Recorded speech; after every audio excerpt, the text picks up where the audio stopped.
Buenas noches, queridos doctores, ¿cómo están? Esperando que estén muy bien, disculpen el retraso. ¿Sí está bien el audio para poder ya comenzar? Sí, Doc, buenas noches. Buenas noches. Hoy vamos a avanzar un poquito, tenemos tres temas más: hipotensión, shock anafiláctico y lo que es edema angioneurótico. Son temas no tan largos. El día de mañana voy a ver si de todos los temas que hemos visto, hacer una pruebita y continuar con el último tema que nos toca, que es trastornos de la conciencia, me parece, que viene toda su escala de Glasgow, todo eso, ¿sí? Entonces, comencemos. Esperemos que ya esté. Ya, listo, comencemos ya. Vamos a hablar un poquito de hipotensión ortostática el día de hoy. Hipotensión ortostática es una de las situaciones que más se da dentro de la consulta cuando el paciente se expone a largos periodos de tiempo durante el tratamiento, ¿sí? Vamos a comenzar hablando de que la hipotensión ortostática tiene que ver con la disminución de 20 mm de mercurio, ¿sí? En cuanto a la sistólica y 10 en la diastólica, ¿sí? Recuerden que luego de exponerse a un largo tiempo dentro, en el sillón, ¿sí? Este va a tener una serie de consecuencias al momento de reubicarse en su posición natural, ¿sí? Es decir, va a tener un mareo cuando se pare del sillón, pongámoslo así. ¿Ya? Entonces recuerden, se va a disminuir 20 milímetros de mercurio y en sistólica y 10 en diastólica, ¿sí? Actualmente es muy importante, igual, como les he dicho, siempre realizar una correcta anamnesis, porque puede ser que el paciente tenga otro tipo de patología que no sabemos, pero por lo general esta hipotensión se presenta cuando estamos en un tratamiento largo, ¿sí? Ahora, es importante, saber si la hipotensión ortostática tiene que ver con una disminución debido a que la sangre se acumula en la parte del cerebro, ¿sí? Es decir, por lo general, al ubicarnos 90, 80 grados, ¿sí? El paciente toda su sangre del organismo va a ir directamente al cerebro y se va a acumular. Es por eso que existe una baja en la presión, ¿sí? No se olviden, 20 en sistólica y 10 en diastólica, ¿sí? ¿Cuáles son los principales síntomas cuando el paciente se ubica en pie? Va a tener mareo, cefalea, debilidad, visión borrosa, ¿sí? Por lo general, esto de aquí no necesita medicación, ojo, no necesita medicación.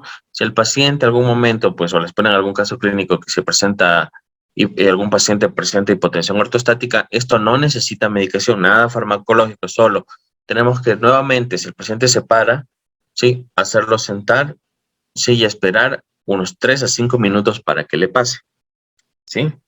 Mínimo de 3 a 5, ¿sí? Ahora, pues también tiene que estar acompañado de hidratación, un poquito de movimiento a las articulaciones para que la sangre vuelva pues a tomar su ritmo, ¿sí? Eso en cuanto a la hipotensión. Entonces, ¿qué tienen que saber de la hipotensión? Va a estar bastante corto este tema. La hipotensión es una patología que sea, bueno, una situación, una patología también podríamos decirle, ya que se disminuye la presión arterial por la posición en la que se encuentra el paciente en el sillón odontológico. ¿Sí? Al estar ubicada su cabeza inclinada posteriormente, va a hacer que toda la sangre se acumule en ese punto, en el punto del cerebro, ocasionando así que se dé una disminución de 20 en sistólica y de 10 en diastólica. Por lo general, se tiene que esperar un periodo prudente de 3 a 5 minutos. Los principales síntomas que se van a presentar son mareo, cefalea, debilidad, problemas a nivel de la vista, para lo cual nosotros tenemos que al paciente no hacerle que se ubique enseguida de pie, sino primero sentarle, que haga ciertos movimientos de las extremidades, de su cabeza, para que todo vuelva, la sangre vuelva a su ritmo y finalmente pues se pone de pie y ya no va a tener ese mareo, ¿verdad? Recuerden que para esta patología no se utiliza nada farmacológico, ¿sí? Solo hidratación. Vamos a hablar un poco de shock anafiláctico. ¿Qué es el shock anafiláctico? Son las reacciones que tiene el cuerpo hacia objetos extraños, ¿sí? Hacia agentes alérgenos, ¿sí? Que va a causar pues en el cuerpo una reacción que si no es controlada, el paciente puede sufrir un shock mortal que acabaría con su vida. Ojo que esto se puede presentar en odontología desde lo más simple. Hay profesionales que son alérgicos a látex, a nitrilo. Sí, mira, imagínense, desde los guantes. Ni se diga el paciente que puede ser alérgico a la anestesia, puede ser alérgico a algún medicamento o algún material que nosotros estamos utilizando, algún material de impresión, ¿sí? Entonces, el shock anafiláctico, ¿sí? No es más que una reacción causada por la liberación de mediadores químicos a consecuencia de un antígeno anticuerpo, es decir, que por lo general, cuando nosotros estamos muy susceptibles a un agente externo, se van a activar nuestros mediadores, es decir, nuestra defensa, ¿sí? Para evitar que suceda algo más grave, ¿sí? Sin embargo, muchas de las veces estos mediadores o defensas no son lo demasiado fuertes como para aguantar la liberación, pues, del material alérgico, ¿no? Los síntomas, por lo general, se presentan de forma inmediata. Hay incluso pacientes, bueno, son pocos, que son incluso alérgicos al dique de goma por el látex, ¿sí? Por lo general, los síntomas, la cadena de sintomatología, porque es una cadena que se va dando, primero comienza con picazón de la cara, cierre de garganta y así, ¿sí? Comienza en un periodo de 5 a 20 minutos, ¿sí? Por lo general, el paciente, como les había dicho, nota prurito, es decir, nota que le pica, que comienza a rascarse en la piel, en los brazos, comienzan a aparecer ronchas, el paciente comienza a sentirse mareado y tiene angustia. ¿Por qué? Porque se le comienza a cerrar la vía nasal, ¿sí? Comienza a tener dilatación de las pupilas, comienza a sentir que le aprieta el pecho, ¿sí? Incluso ya en momentos más complicados comienzan a vomitar y a tener diarreas constantes, ¿sí? Recuerden que estos síntomas pueden empeorar si no se controla a tiempo con un edema laringio, ¿sí? Ya un broncoespasmo y una hipotensión. En cuanto a broncoespasmos, van a comenzar a cerrarse las vías pulmonares, las vías de los bronquios, ¿sí? Signos y síntomas. Primero, rápida aparición, eso ya lo saben. Lo primero que se va a aparecer es el prurito, ¿no es cierto? Va a comenzar a picar las extremidades y van a aparecer ronchas, manchas, ¿sí? De inmediato, malestar general, el paciente comienza a sentirse angustiado, tiene miedo, ya no puede respirar muy bien, siente que le falta la respiración, vomita, siente que le aprieta el pecho, edema laringio, ya comienzan con irritaciones a nivel de la laringe, obstrucción de la laringe, sí, hasta llegar a una hipotensión y un broncoespasmo que puede acabar con la vida del paciente. Intervención inmediata. ¿Qué es lo que nosotros tenemos que tener en cuenta al momento de atender a un paciente en nuestra consulta? Además de haberle hecho una buena historia clínica, ¿no? Con una correcta anamnesis, ¿sí? Se tiene que, al momento de que suceda algo, ¿sí? De que el paciente sea alérgico, yo que sé, ha sido alérgico al anestésico, siempre es importante, antes de cualquier material, aplicar un poquito sobre la piel del paciente, ¿sí? En este caso, el anestésico puede ponerse directamente en una parte de la dermis, en poca cantidad, para ver cómo esta reacciona. Esperamos de 3 a 5 minutos para ver la reacción. Y si ya comenzamos a ver que hay manchas, que se genera un enrojecimiento, ya no colocamos porque sabemos que es alérgico el paciente. Una vez hecho una buena historia clínica, hecho la prueba de su susceptibilidad ante cualquier material, si realmente llega a darse un caso donde el paciente tenga ya una tipo de alergia, se hace, primero, siempre la vía aérea, la vía de la nariz tiene que estar despejada, ¿sí? ¿Para qué? Para que lo poco que logre respirar permita una correcta circulación. Ahora, para nosotros, además de aplicar antihistamínicos, que es lo que por lo general tenemos a la mano, los antihistamínicos, es importante colocar una epinefrina, ¿sí? Acuosa, ¿sí? Bueno, en una disolución de 1/1000. Igual aquí está 0,3 a 0,5 mililitros, ¿sí? O el 0,01 miligramos sobre kilogramo peso en niños, con una dosis máxima de 0,3 miligramos. Ojo. Ahora, intramuscular cada 5 minutos, tantas veces como sea necesario, hasta controlar pues todos estos síntomas, esta cadena de sintomatología, ¿verdad? Ahora, mucho cuidado con el hecho de que si aplicamos intramuscular, como dice, cada 5 minutos, realmente hay que tener mucho cuidado porque esto puede causar una necrosis en la piel y en el músculo, ¿sí? Por tantas veces que colocamos la misma medicación ahí y los componentes pueden hacer que se necrose, ¿sí? Entonces, siempre recuerden esto. Además, siempre tienen que acompañarse de algún tipo de antihistamínico, ¿sí? Para que digamos, este nivel de alergia disminuya y con la epinefrina logre calmarse la circulación de este componente alérgeno por todo el cuerpo, ¿sí? Entonces, ¿qué es lo que se hace primero? Una buena anamnesis, se hace pruebas de sensibilidad ante los anestésicos, ante el material que vayamos a utilizar, ¿sí? De inmediato, pues si nos llega a pasar esto dentro de la consulta, al paciente se le tiene que acostar a plan con la vía aérea hacia arriba, donde esté abierta, no con la cabeza, o sea, a lo largo la cabeza hacia abajo, sino tiene que estar la vía aérea hacia arriba, donde pueda estar sin algún obstáculo, ¿no? Y además de, pues, colocar la epinefrina en las dosis previamente dichas, ¿sí? De 1 miligramo. En general, como les decía, la posición del paciente tiene que ser una posición de decúbito supino, con las piernas elevadas, ¿sí? Como pueden ver, la paciente tiene la vía aérea despejada, ¿sí?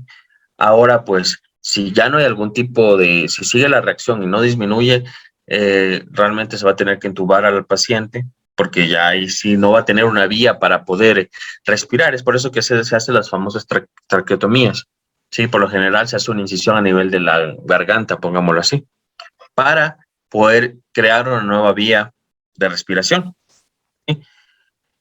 Bueno, ahí viene el protocolo, ¿no? Una vez que el paciente ya esté estable, se lo lleva a un hospital o una clínica para para poderle darle seguimiento, ¿sí? Es importante monitorear, importante el paciente de shock. ¿Por qué? Porque los casos pueden ser repetitivos. Es decir, cuando nos acercamos o el material alérgico a un paciente, pues que es susceptible al mismo, es verdad que ese rato se produce toda una cadena de síntomas y todo, y claro, se logra controlar con epinefrina, con antihistamínicos, perfecto, pero esto no indica una efectividad al 100% porque no se sabe qué tanto del componente, en el caso de los anestésicos o algún medicamento, está en el cuerpo, y puede tener reacciones incluso el mismo día, ¿sí? Después de unas 4 a 6 horas, ¿sí? Aunque la efectividad es buena, sí, siempre es bueno administrar, como les dije, antihistamínicos o corticosteroides. Recuerden que los antihistamínicos nos van a ayudar con ese prurito que se da al principio, ¿sí? Con esas ronchas.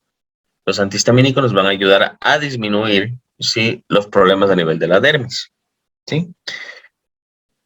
Igual, los corticosteroides nos van a permitir lo que les dije, que se vuelva a repetir un tipo de episodio con la sintomatología que les había dicho, ¿no? Bueno, por lo general, hablamos un poquito de las reacciones bifásicas, anafilácticas, ¿no es cierto? Esta no es más que la repetición de los síntomas después del cuadro inicial, ¿sí? Por lo general se recomienda estarle vigilando al paciente de 8 a 24 horas, ¿sí? En los adultos hay que tener mucho cuidado porque se repite de 5 a 20 minutos después. Hay que tener mucho cuidado. Entonces, siempre el paciente tiene que estar en vigilancia por lo menos 24 horas para ver si existe algún episodio nuevo y controlar. Ahora, si dentro de ese periodo de tiempo ya no se produce ningún tipo de episodio alérgico, pues no pasa nada. El paciente ya puede ir tranquilamente a su casa. Como les había dicho, antihistamínicos importante para lo que es a nivel de la dermis, ¿sí? Los corticosteroides nos van a ayudar a evitar que se repita o a disminuir el riesgo de que se vuelva a repetir un episodio de shock, ¿sí? Entre los antihistamínicos tenemos la difenhidramina, ¿sí? O Benadryl, la hidroxicina y, bueno, los antihistamínicos anti-H2, ¿sí? Todos estos nos van a ayudar. Claramente dice, son medicamentos coadyuvantes, ¿sí? Es decir, son medicamentos que tienen un potencial mayor junto a la epinefrina, en este caso también la adrenalina, ¿no es cierto? Ya, igual como pueden ver la ranitidina, todo eso es a nivel de la piel, ¿sí? El enrojecimiento, el prurito, la picazón. Ahora, los corticosteroides, como lo pueden ver, dice, son necesarios para prevenir reacciones tardías de la anafilaxia, es decir, para prevenir que se vuelvan a dar los episodios, ¿sí? Es importante utilizar dosis adecuadas, ¿sí? Recuerden algo, que ni los antihistamínicos ni los corticoides van a reemplazar a la adrenalina, ¿sí? No van a reemplazar a la epinefrina, ¿verdad? Entre los que más se conocen de corticosteroides ya sabemos que está, por ejemplo, la betametasona, dexametasona, la hidrocortisona, que es la que más se utiliza, la metilprednisolona, ¿sí? Recuerden que el paciente tiene que tener un mínimo de 24 horas, ¿sí?, en vigilancia para ver si no hay una repetición de algún episodio. Es por eso que el tratamiento en general tendría que ser de esta manera. Primero, una vez que se establece al paciente, como les he dicho, se lo ponen en una posición de cúbito supino, con la vía aérea despejada. Una vez que el paciente logra retomar la conciencia, se lo lleva a la clínica. Sin embargo, recuerden que cuando nos toque un caso, nosotros, además de ponerle en posición de cúbito supino, tenemos inmediatamente que administrarle pues la epinefrina, la adrenalina, ¿no es cierto? Tenemos que administrarle, ¿sí? ¿Para qué? Para que conjuntamente con antihistamínicos, sí, que puede ser incluso intramusculares, en este caso tendrá que ser intramuscular porque el paciente está inconsciente o intravenosa, y los corticoides nos van a ayudar a que sea una bomba potencial para evitar que se repitan episodios y que sigan habiendo reacciones anafilácticas a nivel de la dermis, ¿sí? Eso es importante, el tratamiento. Entonces recuerden, epinefrina más antihistamínicos y más corticosteroides, ¿sí? Los posteriores, bueno, recuerden que esto tiene que ver bastante con la vigilancia en la que tiene que estar sometido el paciente, ¿ya? Eso es lo importante, ¿sí? Tiene que darse un poquito de vigilancia porque es probable que se vuelva a dar un caso. Es por eso que administrando corticosteroides y antihistamínicos, aparte de lo principal que es la epinefrina, eso nos va a ayudar a evitar eso. No se olviden de eso, ¿sí? Va a haber alguna pregunta que les diga cuál de estos medicamentos impide que se siga desarrollando una cadena de sintomatología anafiláctica. Entonces, a nivel de la dermis, por ejemplo, ya sabemos que son los antihistamínicos. O cuáles son los medicamentos que evitan que se reproduzcan o se dupliquen o aumente el riesgo de episodios. Ya, en este caso, pues los corticosteroides son los que van a controlar y evitan que se produzcan episodios nuevos de anafilaxia, ¿sí? Hay que tener mucho cuidado con los pacientes que ya han sufrido esto porque son recidivantes a la misma enfermedad. Hay que saber qué fue lo que le hizo dar ese shock, ¿no? ¿Qué material, qué medicina y demás? La adrenalina o la epinefrina intramuscular puede causar necrosis. A ver, como sabemos, la administración de las mismas tiene que ser subcutánea, ¿no es cierto? Intramuscular. ¿Por qué se evitan los glúteos? Eso es importante, ¿por qué? Porque varias inyecciones repetidas pueden producir necrosis, lo que yo les decía. Por lo general, mucha gente, yo les dije al principio, prefiere la vía intravenosa. ¿Por qué? Porque esta va a evitar que se produzca algún tipo de necrosis. Pero el músculo, al ser un componente lleno de fibras y ligamentos, puede necrosarse, ¿sí? Entonces, claramente está que la vía predilecta, ¿sí?, es la intravenosa para adrenalina o epinefrina, ¿sí? ¿Por qué? Porque va a impedir que el paciente se le produzca una necrosis a nivel de sus músculos, ¿sí?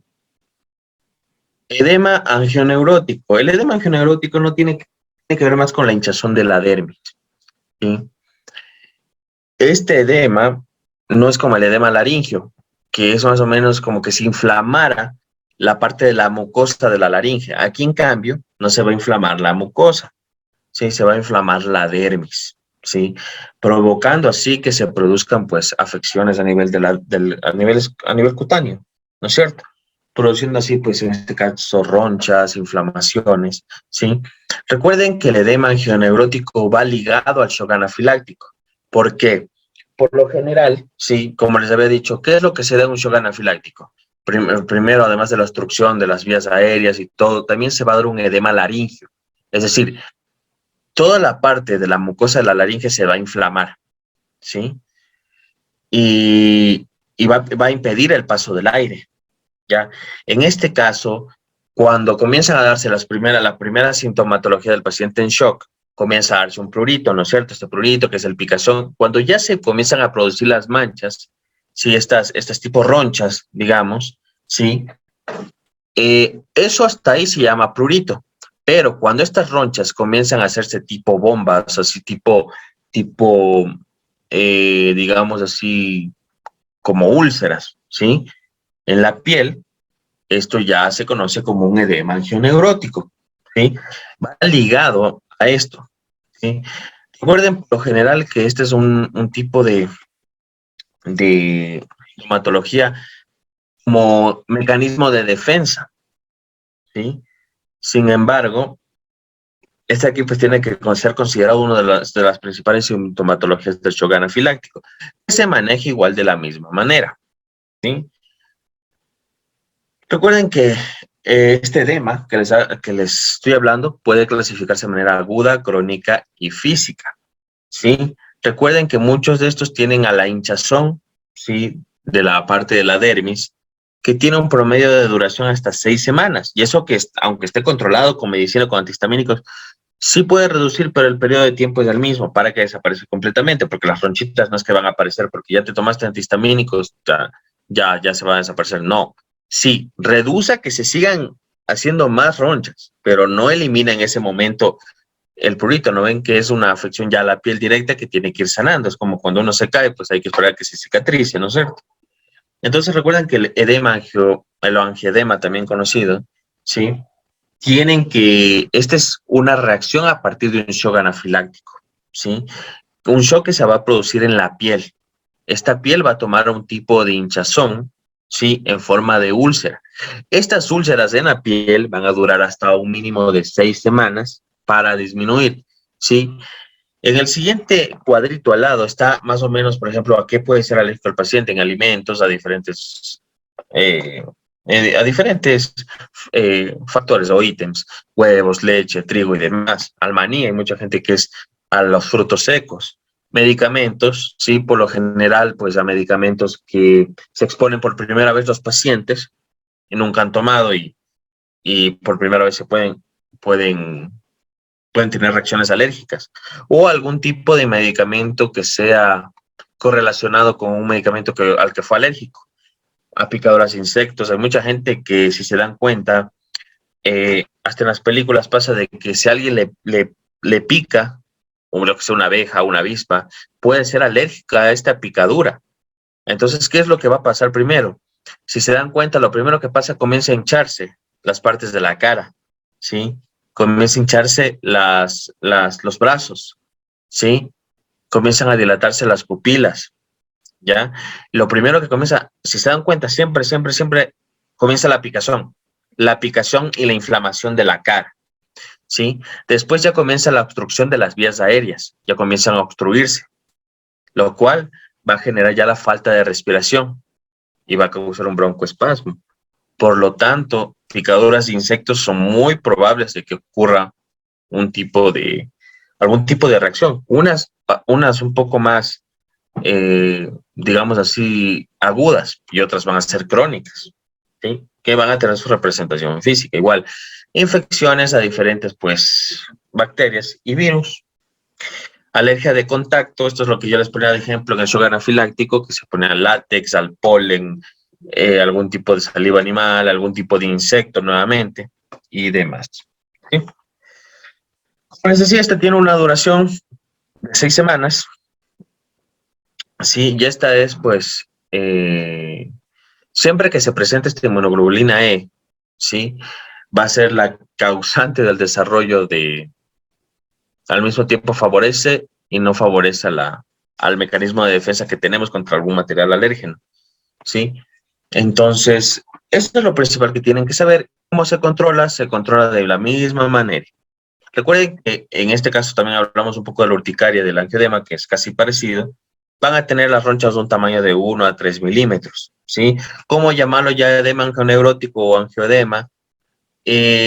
Por lo general se lo conoce así porque ya se hacen en forma de úlceras grandes, ya no son manchitas así pequeñas que uno se rasca, no, ya se vuelven de mayor tamaño, digamos, ¿sí? Recuerden que tiene un periodo de desaparición de 6 digamos, un periodo de 6 semanas. Algo importante también es que esta, además de ubicar, se ubica en todo lo que tenga piel. Ojo. Es decir, no tan solo puede aparecer en los brazos, sino por lo general, no sé si se han dado cuenta, aparece también en la cara, en los labios, a nivel de los ojos, incluso de las órbitas de los ojos, donde todavía tenemos piel, ¿no es cierto? En los alrededores, comienzan a hincharse, ¿sí? Eso. ¿Alguna pregunta acerca de esto? Bueno, esto ya es más clínico. El tratamiento que se utiliza es el mismo tratamiento para el shock anafiláctico. Recuerden que este es un síntoma que estamos explicando aparte, ¿sí? Recuerden que tiene que igual seguirse usando, ¿sí? Lo que es pues los antihistamínicos, los corticosteroides y la epinefrina o adrenalina, ¿sí? Entonces, este tema va ligado bastante a lo que es pues el shock anafiláctico, ¿sí?